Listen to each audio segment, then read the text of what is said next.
Pessoal, boa noite. Boa noite, 8 cravado, 20 horas. Nós vamos começar o bate-papo aqui. Vamos começar o bate-papo.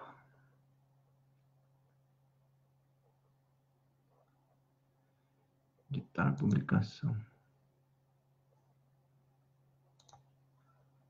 Quem está chegando aqui, boa noite. Eu só vou ver a informação do vídeo. Boa noite, Jean, tudo bom?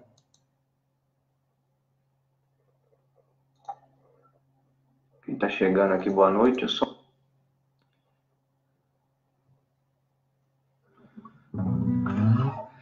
Jean Masqueto, maravilha.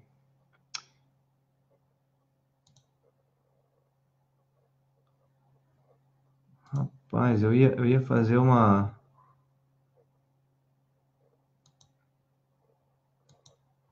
transmissão da tela do computador. Só que o ícone aqui sumiu. Aí... Boa noite, Nil. Todo mundo que está chegando. Pessoal, vamos chegando aqui. Daqui a pouco nós vamos começar. Hoje tem bastante coisa para comentar, hein?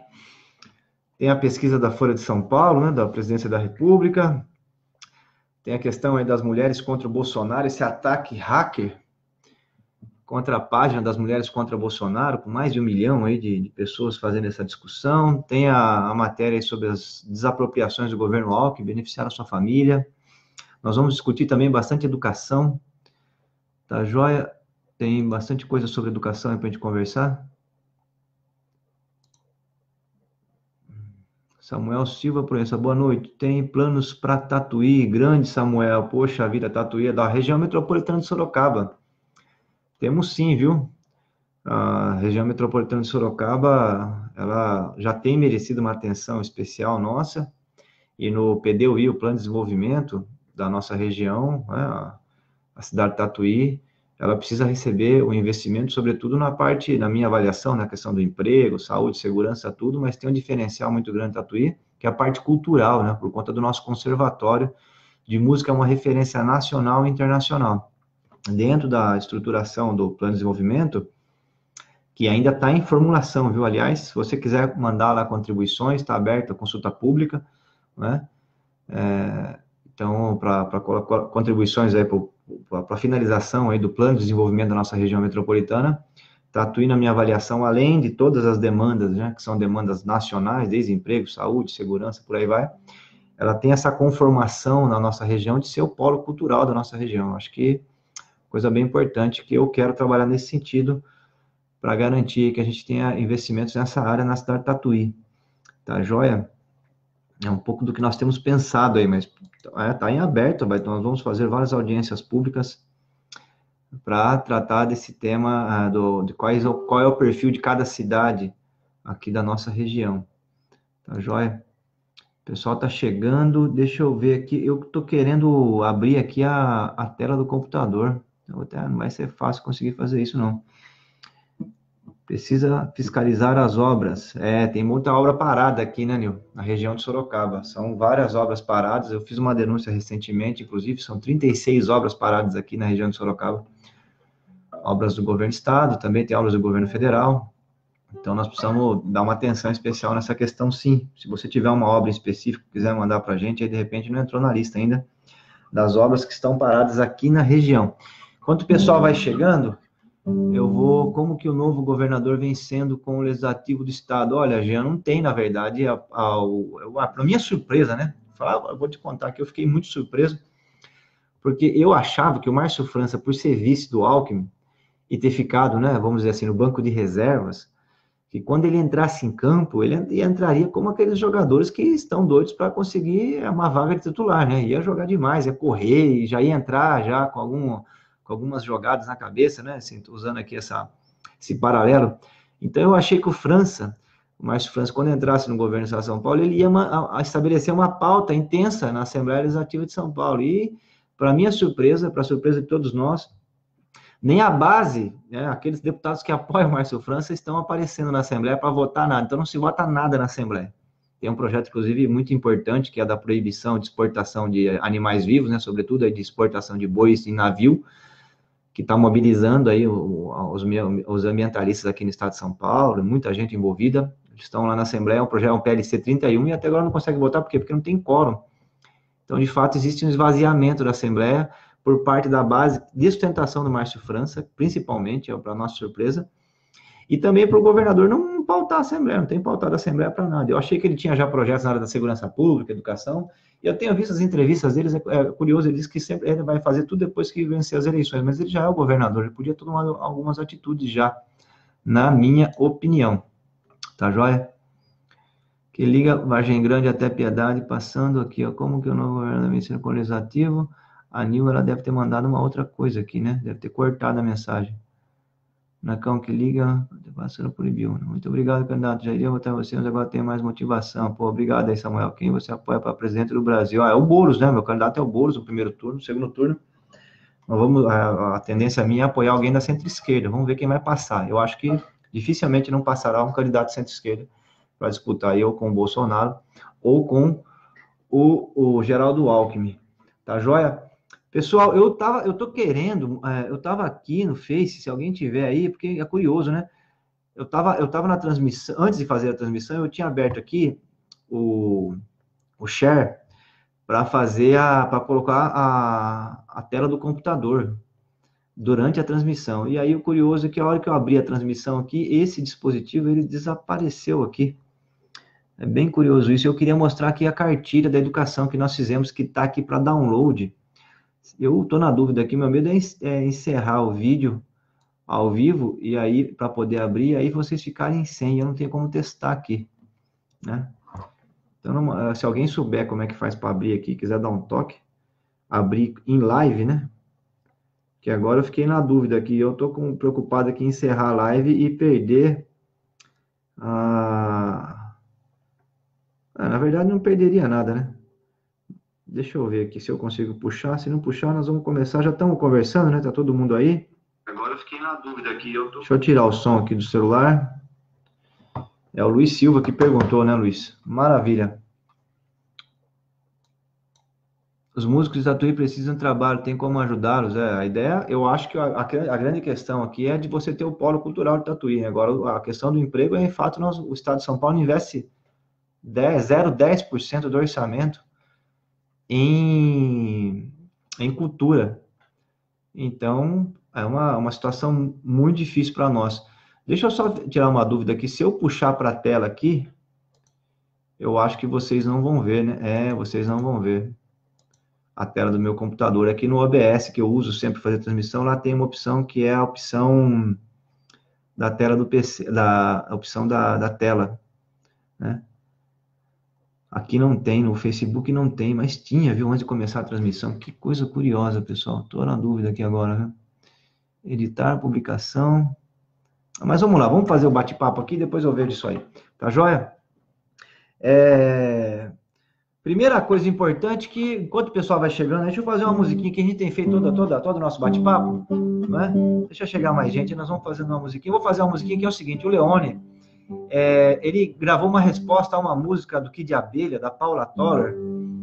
A Paula Toller fez uma música em 85, né, Garoto, e aí o Leone gravou uma resposta a essa música, Garoto, no final que eu vou soltar a música da Paula Toller, tá? Que é do Kid de Abelha.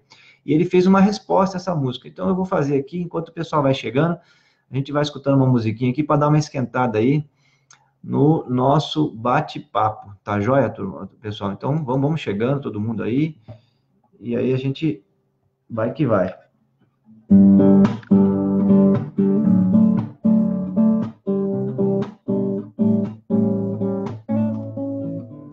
Seus olhos e seus olhares, milhares de tentações.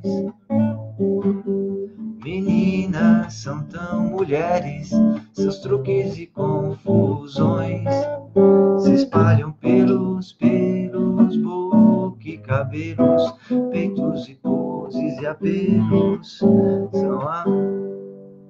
que está acontecendo aqui? Deixa eu ver aqui. Minha esposa. Oi, Zi. Oi. Eu tô fazendo uma transmissão aqui, batendo um papo com o pessoal aqui na internet. Você me ligou? É algum problema? Na internet?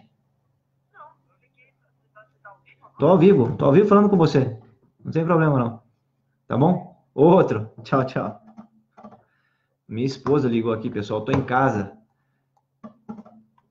Eu tô em casa aqui e ela me ligou e eu achei que era um problema na transmissão. Ai, ai, cortou a música no meio. Pelo que você sabe, esquerda e direita, eu ainda acredito que se for esquerda, tudo fará, será comunista. O que é isso aqui?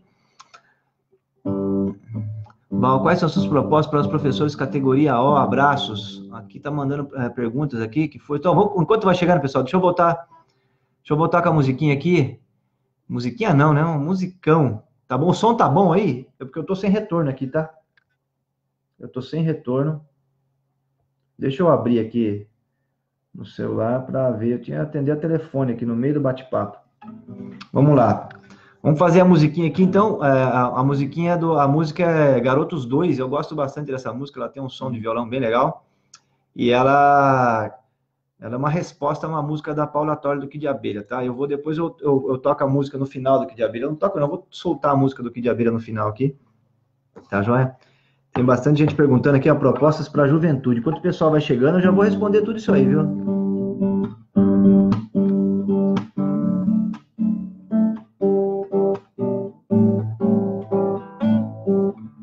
Seus olhos e seus olhares, milhares de tentações.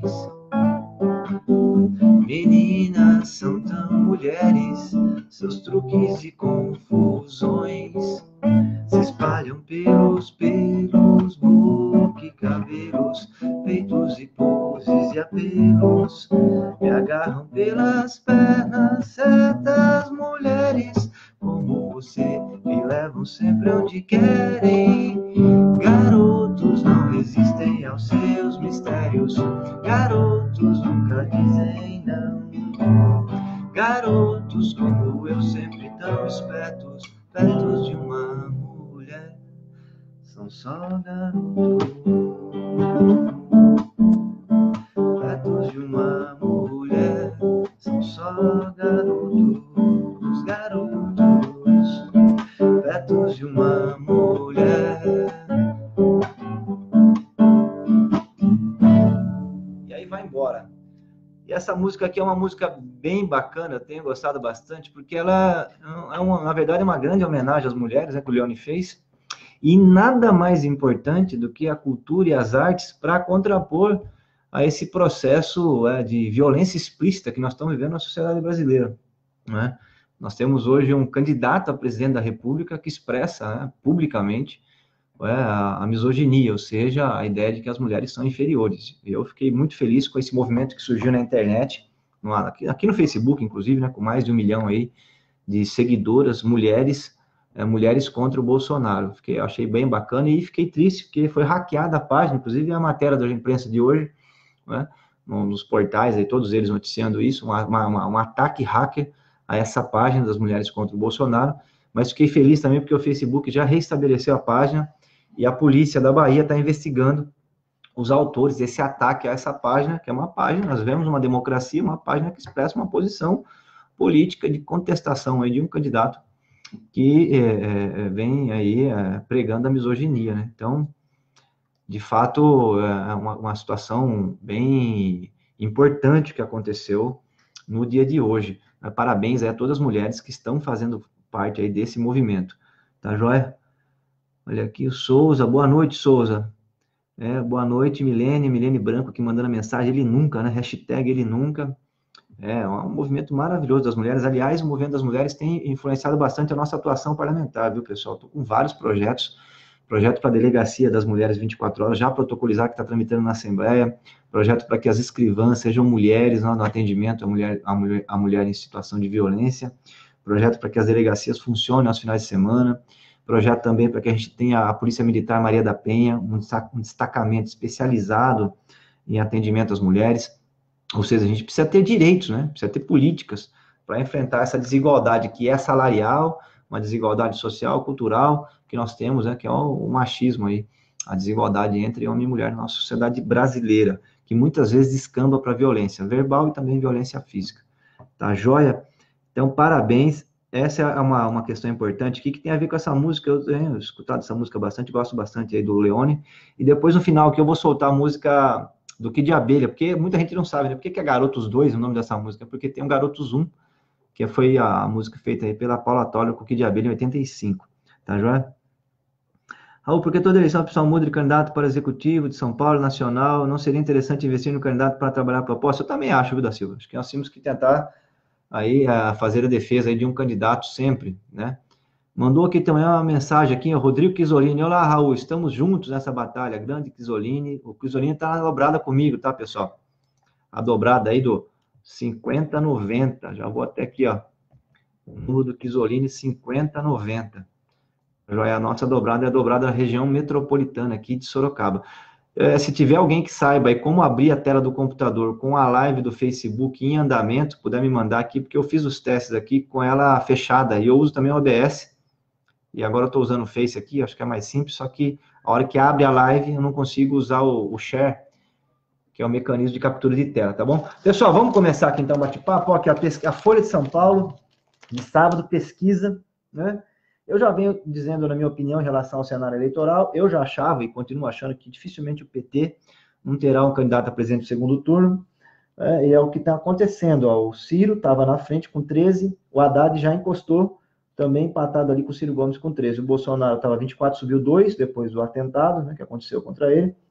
Então está com 26, está na frente. O Alckmin caiu, para nossa sorte, né, porque quem conhece o estado de São Paulo e as mazelas, sobretudo na educação e na saúde aqui, né, sabe da importância de nós não termos o Alckmin como presidente da República. O Alckmin caiu, ó, de 10 para 9. A Marina Silva também caiu bastante, de 16 para 8. Eu respeito muito a figura dela, uma pessoa extraordinária, mas de fato não tem uma estrutura de campanha nacional, que é um problema, né, das outras candidaturas. E o nosso candidato Boulos continua com 1%. Situação muito difícil para o PSOL também, né? Muita gente aí que gosta do Boulos e tal vai acabar fazendo aí a campanha ou do Ciro, ou da Haddad, ou até da Marina Silva, que o Boulos muita gente não conhece, né? É muito novo ele, para vocês terem uma ideia, o tempo de militância dele é bem mais novo do que o meu, né? E já é candidato a presidente da República, uma aposta alta, né, do PSOL, mas é uma construção para o futuro. Então fica aí esse cenário. Eu acho que a tendência aqui de subida da Haddad é uma realidade, então nós vamos caminhar aí para ter um segundo turno entre o Haddad e Bolsonaro, ou Haddad e Alckmin. Eu ainda não descarto a possibilidade de uma subida do Alckmin, por ele ter o maior tempo de televisão, ter vários governadores apoiando ele tem o governo Temer também, é importante dizer aqui, apesar do governo Temer estar bem em baixa, mas tem a administração pública aí, né? Tem uma estrutura de campanha nacional, coisa que a campanha do Bolsonaro não tem.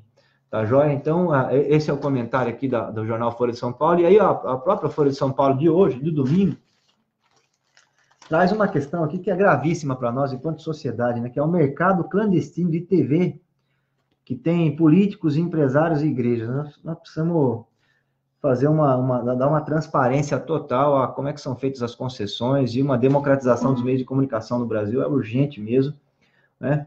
Aqui, ó, o canal, uma concessão pública, o pessoal negocia por 1 milhão, canal de televisão aí no interior do Brasil. Então, para a gente ver como que essa situação é terrível, uma matéria muito boa da Folha de São Paulo aqui, bacana, né? Aqui também traz mais uma denúncia contra o Alckmin. Difícil a campanha dele decolar, apesar de toda a estrutura, eu acho que ainda tem chance, né? Não é uma... Vai acontecer.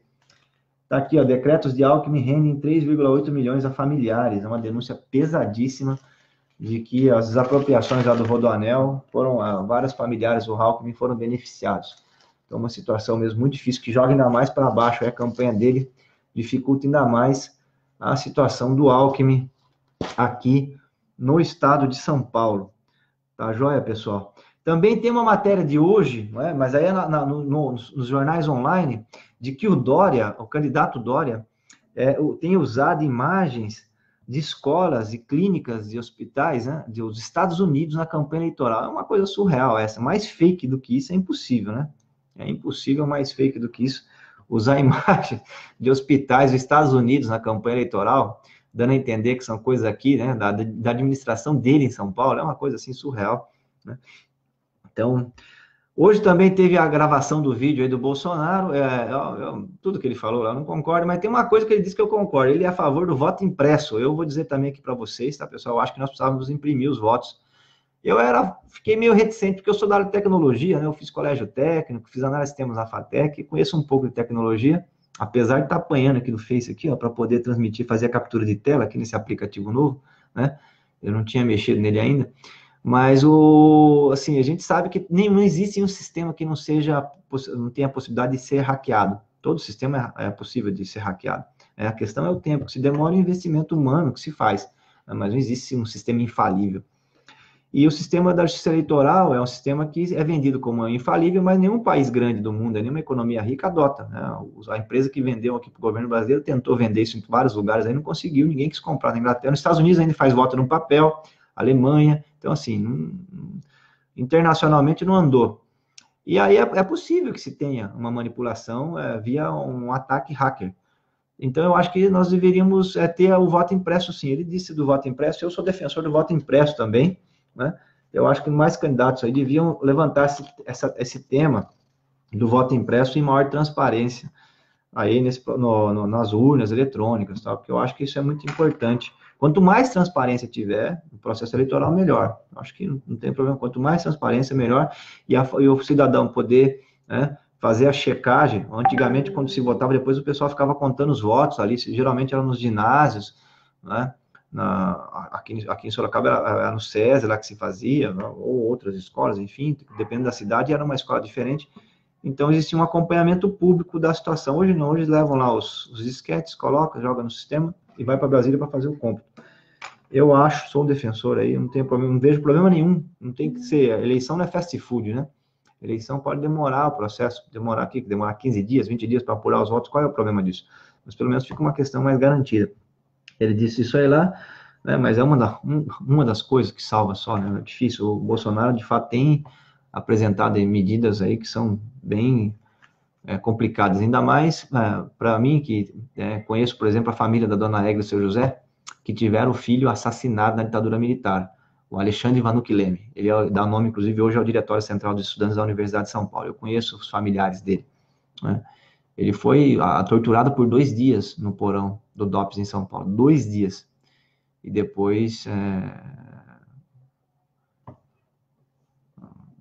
foi dado como morto por atropelamento. E a família, né, perdeu, e o Sorocaba perdeu, a região perdeu uma pessoa que poderia estar hoje aí contribuindo ao debate público, né, contribuindo, durante todos esses anos poderia ter, ele fazia geologia na USP. E sabe por que ele foi preso, pessoal? Simplesmente porque participava do centro acadêmico. Ele participava do centro acadêmico de geologia, né, foi preso e torturado por 2 dias. Era simples assim, tá? Sim. Era assim que funcionava na ditadura militar. E o vice do Bolsonaro, o Bolsonaro próprio, né, ele disse que ele é fã do Brilhante Ustra, que era um torturador na ditadura militar. E o seu vice, o Mourão, também, diz que o Brilhante Ustra é a referência. Então, assim, tem um presidente do Brasil que tem como herói, como referência, um torturador da ditadura militar, que é responsável por torturar muita gente, inclusive pessoas de Sorocaba, né? É para nós uma tragédia. Só por isso já fica aqui minha opinião. Muita gente pergunta, né? Só por isso é a minha opinião. A Ana, obrigado, viu, Ana, pelo apoio. Eu também sou a favor do voto impresso, viu, Ana? Eu acho que ficaria, não sei porque essa pressa para apurar os votos, né? Acaba a eleição às 5 horas, 8 horas já tem que dar o resultado, né? Então, fica aqui a minha opinião. Tá, João? Pessoal, vamos falar um pouco de educação. Seria muito legal eu poder abrir aqui para vocês o gráfico, viu? Vou ficar devendo a próxima live, que na verdade deu um probleminha aqui, ó, na hora de abrir fazer a captura de tela, entendeu? Eu não estou conseguindo aqui fazer a captura de tela, eu acho que eu teria que encerrar a live, mas não vou fazer isso para fazer a captura de tela. Ó, nós temos aqui, pessoal, quem digitar aqui na página da internet, digitar aqui Raul Marcelo, vai aparecer o site da campanha, né? Eu estou com o Raul, você clica lá, daí tem o sobre Raul, você vai para a página da nossa página, você vai lá, tem lá, baixa a cartilha do Plano Estadual de Educação, aí você vai baixar, e ali tem muitas informações, por exemplo, uma informação importante que tem nessa cartilha, que eu estou com ela aberta, que eu queria que vocês pudessem ver também, mas deu esse probleminha aqui, não vou conseguir abrir para vocês, tá? Aqui, ó, a análise que nós fizemos, que eu fui o deputado escolhido para apresentar o Plano Estadual de Educação da sociedade civil. Nós tivemos uma proposta do governador na Assembleia e o da sociedade civil, eu fui o deputado escolhido para apresentá-lo. E aí nós fizemos um livrinho dessa proposta. Primeiro tinha um diagnóstico, né? Tem um diagnóstico muito bom, por exemplo, aqui, ó, sobre o déficit de vagas. Na educação infantil de 0 a 1 ano, 570 mil é o déficit no estado de São Paulo. De 2 a 3, 810 mil. De 4 a 5, 170 mil. No ensino fundamental de 6 a 14 anos, 210 mil. Até chegar ao ensino superior, para a idade adequada, né, de 18 a 22 anos, o déficit no estado de São Paulo é de 2 milhões 170 mil vagas. Então, esse é o tamanho do desafio que nós temos pela frente para poder ter, tanto na educação infantil, que é muito importante, né, que são as creches, pré-escolas, o ensino fundamental, médio e o ensino superior, ter aí vagas suficientes para atender a demanda do estado de São Paulo.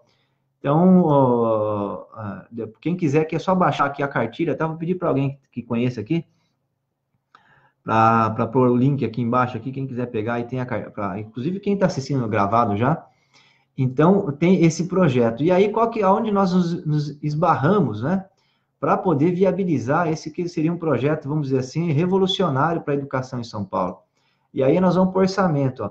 O orçamento do Estado de São Paulo, o total para esse ano aqui é 216 bilhões. 216 bilhões. Para a educação, nós temos um total de 43 bilhões. 43 bilhões. Dos quais, para a Secretaria de Educação, que é ensino fundamental e médio, é 30 bilhões. Né? Para as nossas universidades e colégios técnicos, 12 bilhões praticamente. E depois tem um pouquinho aqui, ó, 160 milhões para a Fundação Casa e 560 para transportes metropolitanos, que é subsídio ao transporte, que é para viabilizar o transporte escolar. Então, 43 bilhões para a educação. E aí, o que nós fizemos o apontamento nesse plano estadual de educação? Nós tínhamos, porque para poder ampliar as vagas, né, você tem um custo, diminuir o número de alunos por sala, pagar melhor os professores, então nós fizemos alguns apontamentos. E duas fontes de receita são as principais que nós apontamos para poder levar os recursos aí para a educação. E, na verdade, são três, mas vou falar das duas principais aqui. A primeira delas era a seguinte, diminuir as exonerações fiscais, porque foram 23 bilhões esse ano aqui de exonerações fiscais, aproximadamente, 23 bilhões. Né? E o pagamento da dívida de São Paulo, 17 bilhões. Se somar os dois, pessoal, dá 40 bilhões. É praticamente tudo que nós gastamos no estado de São Paulo com educação. E a dívida de São Paulo é 17 bilhões, qual é o problema dela? O problema dela é que as taxas de juros dela são muito altas. Então, era preciso que fosse feita uma renegociação que beneficiasse mais o Estado de São Paulo, até porque nós somos, o que a gente arrecada de recursos aqui é infinitamente maior do que os recursos que o governo federal manda para São Paulo. Então, o São Paulo tem que ter um tratamento diferenciado, sobretudo em relação à sua dívida. E nós tivemos, durante muito tempo, o indexador da dívida aqui, que foi ruim para o Estado de São Paulo, que era o IGPDI mais 6. Então, foi muito ruim para São Paulo, aumentou demais o endividamento do Estado, né? Muita gente pergunta, mas como é que o Estado de São Paulo tem conseguido pagar os professores, pagar os servidores, né? Não entrou num caos? Porque faz 2 anos que o Alckmin não paga a dívida para o governo federal, ele conseguiu aí uma moratória por 2 anos. A imprensa tem pouco falado disso, a Folha de São Paulo às vezes solta uma nota ou outra, mas a imprensa não tem discutido esse tema, mas essa é uma realidade. E as exonerações de 3. Exonerações, o próprio Tribunal de Contas já disse que elas não têm transparência, na verdade é uma caixa preta. E a dívida de São Paulo precisaria fazer uma renegociação. Então, se nós fizéssemos esses 2 movimentos, nós iríamos conseguir levantar aí um volume de recursos suficiente para poder expandir tanto as vagas no ensino superior, né, aqui no estado de São Paulo, como, sobretudo, a melhoria aí no ensino fundamental e no ensino médio, ampliar os cursos colégios técnicos, por exemplo, pagar melhor os professores, e, sobretudo, o governo do estado de São Paulo ajudar as prefeituras para viabilizar a educação infantil, porque o estado de São Paulo não investe nada em educação infantil, são os municípios que fazem. Então, o governo do estado tem responsabilidade, sim, de investir na educação infantil. Então, nós apontamos isso. E apontamos também uma outra fonte de recurso, que seria uma mexida no ITCMD aqui em São Paulo. O ITCMD é o Imposto de Transmissão de Causa Mortes, né, que é a famosa herança. Aqui em São Paulo, a gente cobra 2,5% a 3%. Então, se vocês terem uma ideia, nos Estados Unidos a média é 40%, na Europa toda é 40%. Então, nós apontamos também de se ter uma elevação, famílias que têm aí patrimônio acima de 3, 4, 5 milhões de reais, e essa elevação ser destinada e ser carreada para viabilizar a expansão do ensino superior público, né? Nós sabemos a importância das universidades públicas, basta ver a importância da UFSCar aqui para nós, né? São 2.700 alunos e 300 na pós-graduação, muito importante. A UFSCar é federal, mas nós temos a Unesp, a FATEC, né? Que poderiam, a USP, a Unicamp, que poderiam ser expandidas aí tem muitas regiões que a USP ainda não tem um camp, né? Que é o caso aqui de Sorocaba, por exemplo. A Unesp a gente tem, a FATEC nós temos, mas a USP a gente não tem, a Unicamp também a gente não tem. Então, nós podíamos fazer essa expansão. Então, usando essas 3 fontes de recursos, desonerações fiscais, diminuir bastante, 23 bilhões está muito, é um despropósito, renegociação da dívida e mexer em TCMD para que as famílias ricas contribuíssem para que a gente pudesse ter aí uma diminuição na desigualdade social. Tá bom? Então, é um pouco isso aí que nós estamos defendendo para a educação. E o Pinóquio do Gepetuama está fazendo aqui em Sorocaba. Olha, Roverson, é uma situação terrível, né? Só para nós termos uma ideia, estamos falando de educação. As escolas estavam sem papel higiênico semana passada em Sorocaba. Então, não precisa dizer mais nada, né? Escola sem papel higiênico, para ver o tamanho do descalabro na área da educação aqui em Sorocaba. O que nós estamos passando aqui na cidade. Tá joia? Boa, olha, o link, pessoal. Aqui tem um link que é só digitar Raul Marcelo aí no buscador que você usa, Google, Firefox, enfim, qualquer um, e aí você vai achar o link lá para acessar a nossa cartilha, né, que é uma análise da situação da educação e as propostas para desenvolvimento da educação aqui no estado de São Paulo, tá joia? Eu vou seguir trabalhando, minha ideia é, se nós tivermos êxito eleitoral, é seguir trabalhando para que a gente consiga aí ter avanços nessa área, que é uma área muito importante para o Estado de São Paulo. Charles, boa noite, eu gostaria de saber qual foi o critério usado pelo governo do Estado de São Paulo e os deputados para o congelamento no repasse da verba para a saúde, educação e segurança por 20 anos. O senhor, sou contra isso aí, né? Na verdade, a PEC, né, a PEC chamada PEC da morte, a PEC congelou, a PEC, a emenda constitucional 95, congelou os gastos sociais por 20 anos, ela é federal, mas aqui no estado de São Paulo ela já acontece, já o governo vem contingenciando, né? Não dá reajuste de salários para os servidores, tá? Então, o que foi aprovado como emenda constitucional, que eu acho que qualquer candidato a presidente e qualquer presidente minimamente com a cabeça no lugar, né? Preocupado com o desenvolvimento do país, para onde vai o nosso Brasil, né? Colocar o Brasil melhor aí em relação ao mundo na ciência e tecnologia, né? Melhorar os nossos índices. Nós estamos pior em desigualdade social que a Venezuela, pessoal. Isso não sou eu que estou dizendo, acabou de sair aí um relatório de entidades internacionais analisando essa situação, o Brasil está pior que a Venezuela em desigualdade social. Então, o IDH nosso caiu. Então, essa área é uma área muito importante, as áreas sociais todas são importantes, afinal de contas, o Brasil é as empresas, é verdade, as empresas, a natureza e o seu povo. O povo é de fundamental importância, e o povo não pode ficar largado, abandonado, sem o governo fazer os investimentos necessários, né? E as áreas sociais foi um desatino completo do Temer congelar os investimentos sociais por 20 anos.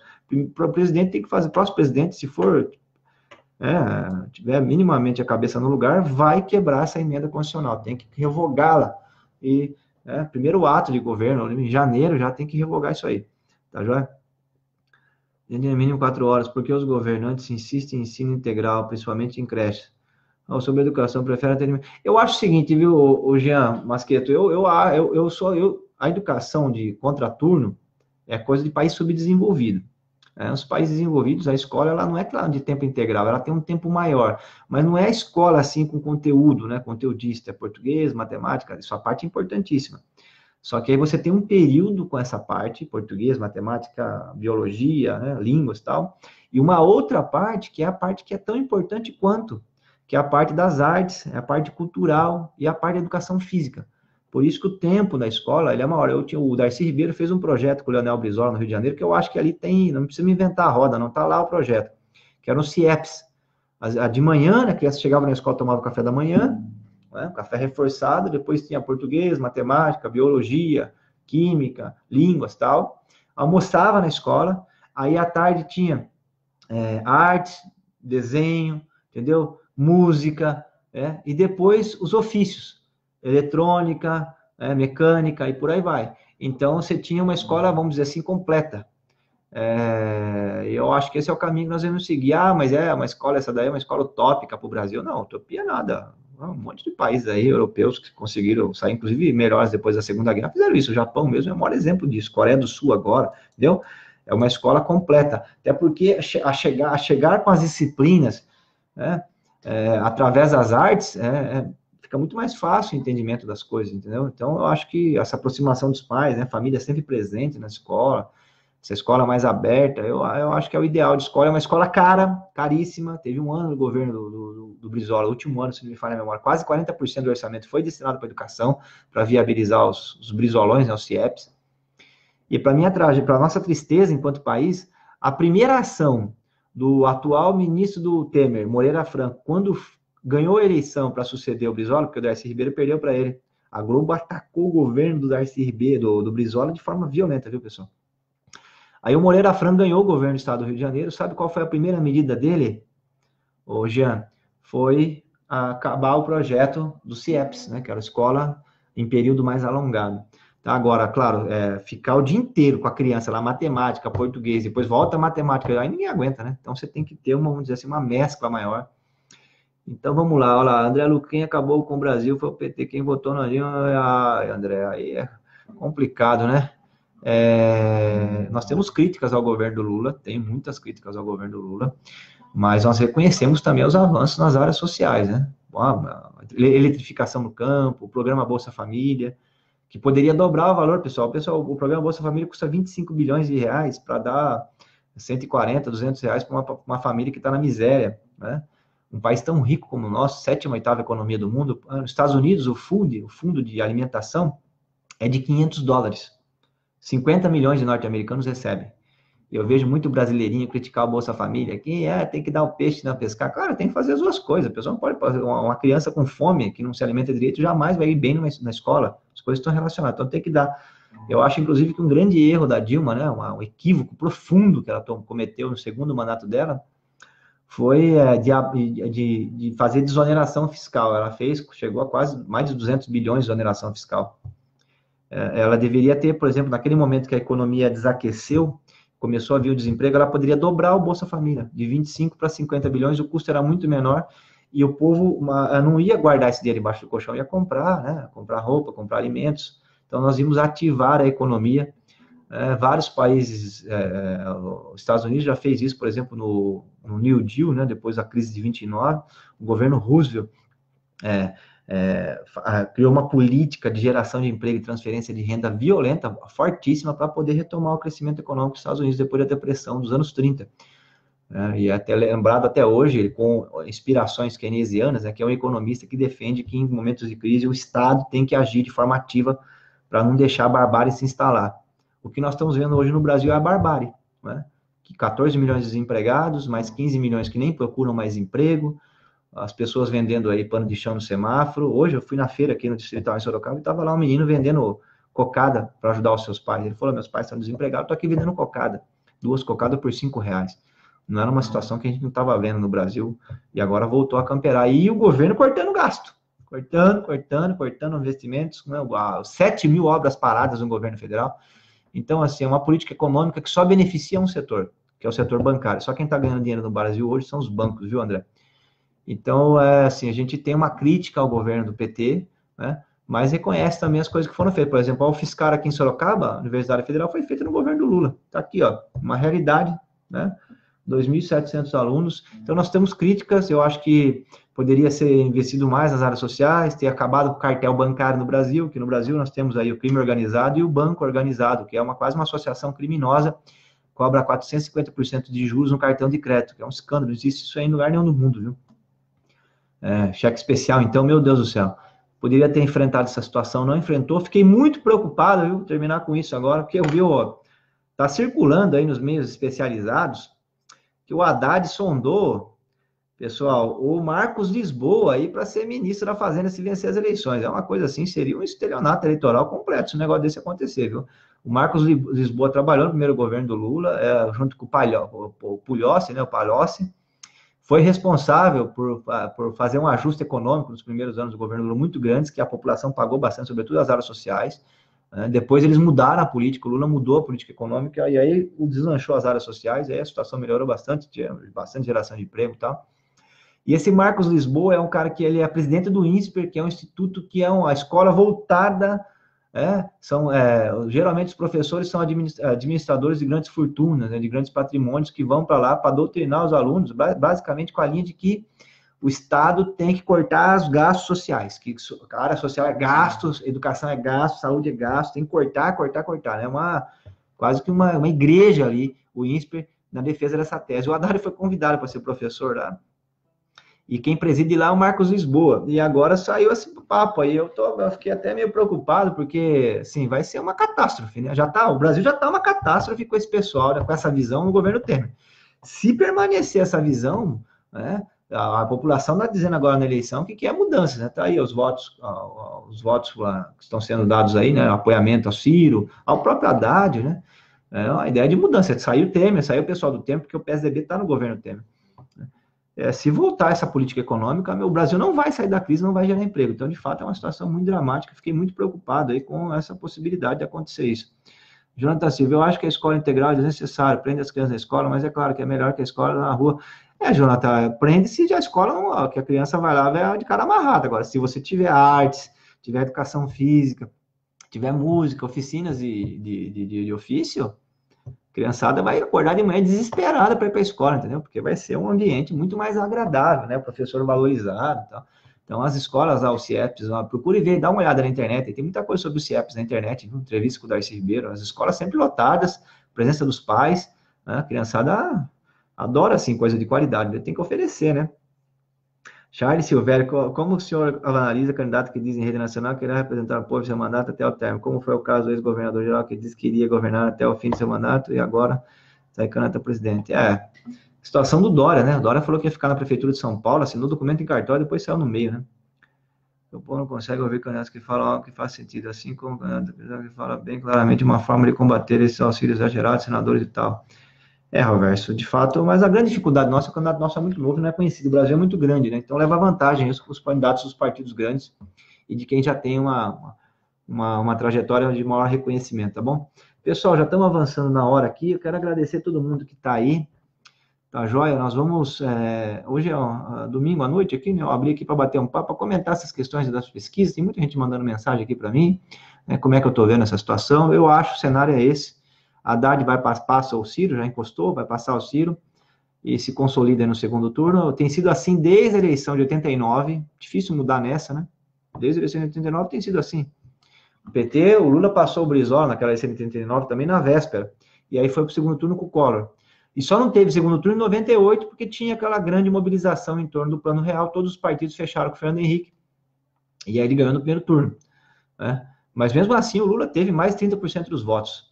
Então, assim, o PT tem aparecido sempre com força em todas as eleições e eu acho muito difícil não aparecer nessa também. Então, acho que o Haddad passa e a questão é se ele passa com quem. O Bolsonaro deu uma subida de 2 pontos, mas tem muita campanha pela frente e o Alckmin tem muita estrutura de campanha. Então, eu acho que ainda pode ter uma reviravolta aí. Na minha avaliação, isso fica em aberto ainda para aí o futuro mais próximo. Ana Campos, olha, eu concordo também que a educação precisa ter trabalhado em torneios de esporte, música, teatro, é isso mesmo, viu? É isso que eu acho também. Rafael, qual a sua opinião e tal? Liberar porte de arma para a população. Olha, Rafael, eu acho o seguinte, viu?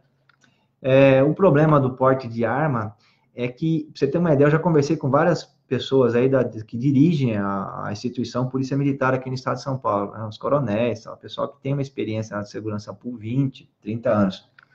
E o que eles dizem? Eles dizem o seguinte, que a própria direção da corporação recomenda não reagir a um assalto. Por quê? Porque o assaltante, ele sempre vai ter uma vantagem. Mesmo que você seja aí o Charles Bronson, entendeu? Que você seja o Steven Seagal, que você seja aí o Tom Cruise aí do Missão Impossível. Apesar de que isso é uma ficção, né? Eu tô falando aqui de artista, mas que você seja um policial de elite, entendeu? Que tenha todos os cursos, né? Mas o assaltante, ele sempre vai poder escolher a hora de agir e o local de agir. Então, ele sempre vai ter uma vantagem, entendeu? E aí o cidadão com a arma, né, vai tentar agir numa situação de desvantagem. E aí nós vamos ter os homicídios no Brasil, que já estão aí na casa dos 60 mil, vão aumentar com certeza, porque uma parte desses homicídios aí é a defesa de pontos de tráfico de drogas, né, a guerra entre facções aí que controlam o tráfico de drogas, esse é o primeiro ponto. O segundo ponto são questões banais, muitas vezes brigas em bar e tal. Então, se você disseminar aí as armas, né, você vai ter um aumento, na minha avaliação, desses homicídios. Então, o que eu acho? Hoje a pessoa pode ter porte de arma. Pode ter porte de arma. Eu conheço muita gente, inclusive, que tem porte de arma, né? E o que vai fazer? Ela tem que ir lá fazer um cadastro, entendeu? Pagar uma taxa e fazer um curso. Então, quem quiser usar andar armado, pode andar armado, não é proibido andar armado no Brasil, só que tem uma regulamentação, né? Inclusive, em muitos estados dos Estados Unidos, que se fala muito, também tem uma regulamentação forte. Aqui, outros estados, a coisa é frouxa. Tem lugares, por exemplo, se não me falha a memória agora, no Texas, que você vai no supermercado, faz uma compra lá e ganha uma arma, entendeu? Então, assim, aí você tem, mas tem lugar que tem mais, vamos dizer assim, um controle maior. Então, no Brasil pode, desde que você faça o curso. Eu acho que já está razoável a legislação que nós temos. Eu acho que se disseminar a utilização de armas, nós vamos ter muita gente que não tem o preparo. As pessoas que têm o preparo para tal já são orientadas para não reagir diante de um assalto. Você imagina quem não tem o preparo, né? E é curioso, por exemplo, o Bolsonaro fala bastante aí que isso vai resolver o problema de segurança pública. Ele sofreu um assalto uma vez no Rio de Janeiro, dois ladrões levaram a moto dele, ainda deram uns tapas nele ainda, e pegaram a arma dele e foram embora, entendeu? Ele foi assaltado, não conseguiu reagir, porque não dá, o assaltante escolhe a hora, o local e o lugar, não tem jeito, é muito difícil, né? Então você sempre vai ter uma desvantagem. Eu acho que talvez a questão de estar desarmado, sobretudo essas mortes aí banais, né? Elas podem explodir no Brasil, já está grande, hein? 60 mil homicídios, pode aumentar ainda mais se a gente tiver pessoas aí no boteco, por exemplo, tomando cerveja lá com arma na cinta, entendeu? Aí um desentendimento, mínimo que seja, às vezes uma vias de fato, ali uma agressão verbal ou física pode descambar, né, para um homicídio. Então, essa é a minha preocupação, e muita gente da área de segurança pública tem essa preocupação também. Tá joia, Rafael? Essa é a minha opinião. Eu acho que hoje, quem quiser ir lá tirar, andar armado, vai lá e faz, e cumpre lá o que está na legislação, que inclusive foi motivo até de plebiscito no Brasil, né? O controle de preços de combustível no Brasil. Márcio, eu vou concluir com essa questão, viu?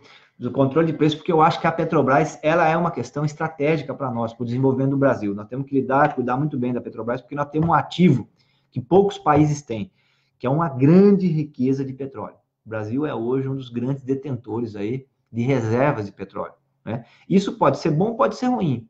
Pode ser ruim no momento como esse que nós estamos vivendo, onde tem um governo que não se preocupa com as reservas, né? Não quer nem fazer um planejamento em torno da extração dessas reservas, quer simplesmente leiloar e entregar para as empresas multinacionais, que não são nem empresas privadas, são empresas públicas, empresas chinesas, empresas holandesas, norueguesas, que estão comprando petróleo do Brasil, empresas públicas, ou seja, estados nacionais estão vindo aqui levar nosso petróleo.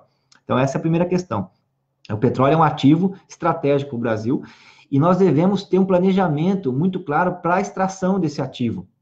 Primeira grande preocupação, não podemos correr o risco da famosa doença holandesa. O que é a famosa doença holandesa? A Holanda passou por isso já, porque descobriu o recurso lá de petróleo também, e passou por um aperto grande. Por quê? Porque você começa a exportar, extrair de forma acelerada o seu petróleo, a sua moeda, você começa a ter superávit na balança comercial, muita exportação. Você começa a ter uma valorização da sua moeda. E aí, se a sua moeda valoriza muito, você começa a perder as indústrias, porque como é que uma indústria sobrevive? Ela sobrevive vendendo no mercado interno e também exportando. Entendeu? Se a moeda está muito valorizada, se você perde o diferencial de competição internacional. Então, o nome disso na economia, doença, a Holanda viveu isso, não foi um trauma para a Holanda, quase dizimou seu parque industrial, né?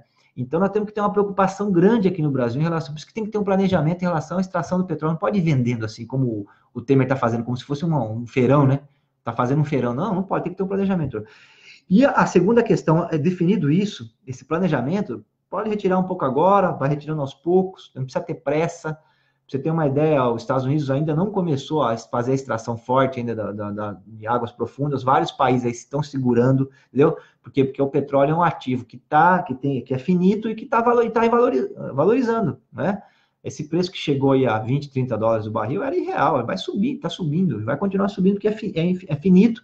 E não é só gasolina, é polímeros, é roupa, olha, essa blusa aqui do São Bento, entendeu? É uma série de materiais. Quem conhece ali o polo petroquímico aqui, o polo químico, né, petroquímico aqui de Campinas, Paulínia ali, sabe? É uma indústria importantíssima, o país emprega muita gente, é muita coisa, o plástico, né, são muitas coisas que são feitas, muitas coisas são feitas do petróleo. Então, essa é a primeira questão, planejamento em relação à sua extração.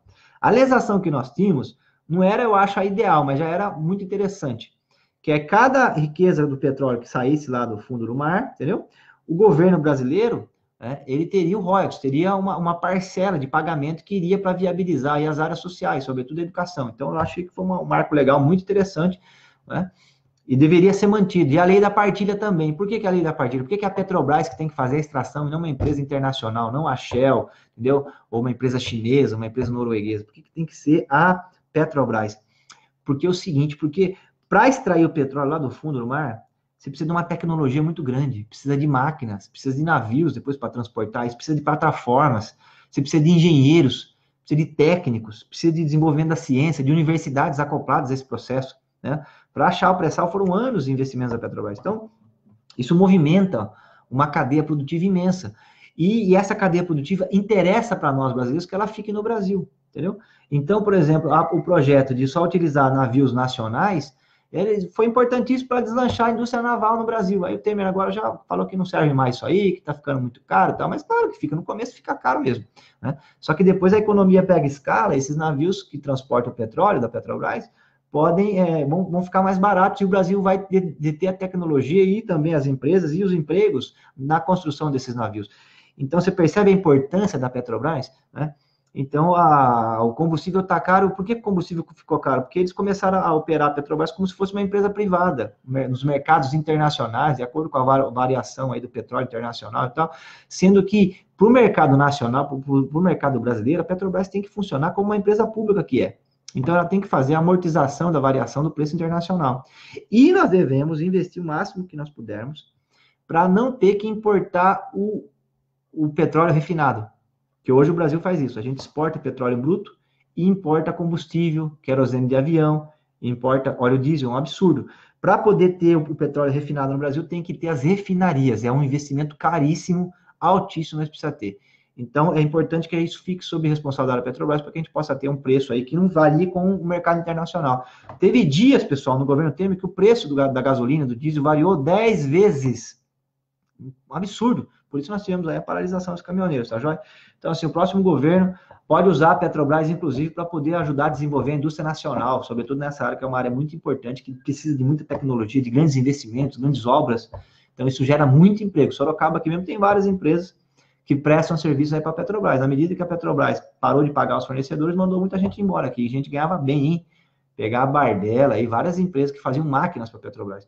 Então, a Petrobras ela é muito importante, estratégica para o país. E eu acho que tem que ter um governo aí que se preocupe, cuide da Petrobras como se fosse um filho pequeno, viu? Porque se errar na mão, pode dar problema no futuro. Como aconteceu com o Temer. A gente viu em 2 anos o que eles conseguiram fazer aí com com o preço dos combustíveis, né? E a Dilma também, em relação à Petrobras, né? A Dilma também, em relação à Petrobras, eu acho que nos 2 últimos anos do seu governo ali, errou a mão, comprar a refinaria de Pasadena, lá nos Estados Unidos, tinha uns investimentos ali que foram bem furados, mas questões que podem se corrigir. Eu acho que o foco nosso deve ser investir nas refinarias no Brasil, para viabilizar. Tinha uma que estava prevista para ser feita no Maranhão, acho que precisa retomar. A que foi feita em Pernambuco, gerou muitos empregos lá, entendeu? Em Pernambuco, tem que fazer uma no Maranhão para ajudar a desenvolver o estado do Maranhão, para que a gente possa refinar 100% do óleo, do diesel que a gente consome aqui no Brasil, da nossa gasolina e da querosene de avião, inclusive para baixar os preços das passagens de avião. E aí a gente possa exportar não o óleo bruto, que essa é a história do Brasil, né? Exporta o pau-brasil, exporta a cana, depois exporta o cacau, entendeu? Exporta café, sempre exportador de matéria-prima, que a gente possa exportar gasolina, exportar querosene de avião, exportar óleo diesel refinado, entendeu? Com valor agregado. Esse deve ser o objetivo, porque país rico é país que tem indústria. Eu acho que esse é um projeto importante. Então, nós temos que são os 2 grandes desafios, eu vou fechar aqui, pessoal, já falei demais. De um lado, distribuição de renda, melhorar as políticas públicas, educação, saúde, né, habitação e por aí vai, segurança pública. E o outro grande desafio é a indústria, para o Brasil poder ser um país rico, né, porque não dá para distribuir se não ter a geração de riqueza. Então, esses são os 2 grandes desafios que estão colocados. A minha esperança é que se discuta isso. No primeiro turno agora está difícil, mas pelo menos no segundo turno, tá bom? Um pouco desses temas entrem na agenda dos candidatos. Obrigado, pessoal. Fiquei devendo hoje para vocês aqui as tabelas. Eu estou cheio de tabela aqui, viu? Tem uns vídeos também. Vou ficar na dívida, mas no próximo bate-papo eu coloco, tá bom? Candidatura do Guilherme Boulos, dentro das propostas de governo apresentadas, é a única que quantifica de modo efetivo. Isso é mesmo, viu, Daí? Tem bastante coisa legal lá nas propostas do Boulos. Obrigado, Valquíria, pelo apoio. Renato aí, obrigado. Obrigado a todo mundo aí que está acompanhando o bate-papo nosso. Quem chegou depois vai ficar aqui na timeline, tá bom, pessoal? Boa noite a todos. Eu prometi soltar no final aqui a música Eu toquei a música Garotos 2, né, que é a resposta do Leone, e vou deixar aqui finalizando o bate-papo nosso, porque quem quiser depois escutar aí, Garotos 1, da Paula Toller, Kid de Abelha aí, de 1985. Então, uma homenagem às mulheres. Tá bom? Valeu aí. Deixa eu voltar aqui a música. Obrigado aí. Boa semana para todo mundo, tá? Fiquem com Deus. E nós temos a agenda de campanha. Estou muito feliz também. A gente já bateu a meta de arrecadação pela internet, viu, pessoal? R$23 mil. Muito obrigado mesmo, do fundo do coração, a todo mundo que está ajudando na campanha pela internet, tá bom? Obrigado mesmo.